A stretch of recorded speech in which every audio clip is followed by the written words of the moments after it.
गरिया जुआवा खेली अइलना। पापा कवने नगरिया जुआवा खेली अइलना। पापा जुआवा में के करा के हारी अइलना। पापा जुआवा में के करा के हारी अइलना। बेटी अवधान गरिया जुआवा खेली अइलीना। बेटी अवधान गरिया जुआवा खेली अइलीना। बेटी जुआवा में तोहरा के हारी अइलीना। बेटी जुआवा में तोहरा के हारी अइलीना। पापा गैया रे भैंसिया जुआवा हारी जैतना। पापा गैया रे भैंसिया जुआवा हारी जैतना। पापा दुलारी धिया कैसे हारी गइलना। पापा दुलारी धिया कैसे हारी अइलना। बेटी गैया रे भैंसिया घर के लक्ष्मी हउवे ना। बेटी गैया रे भैंसिया घर के लक्ष्मी हउवे ना।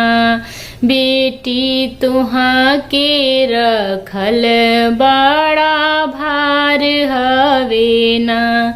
बेटी तुहाँ के रखल बड़ा भार हवे ना।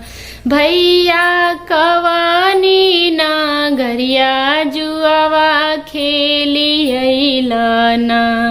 भैया कवनी नगरिया जुआवा खेली अइलना। भैया जुआवा में के करा के हारी अइलना। भैया जुआवा में के करा के हारी अइलना।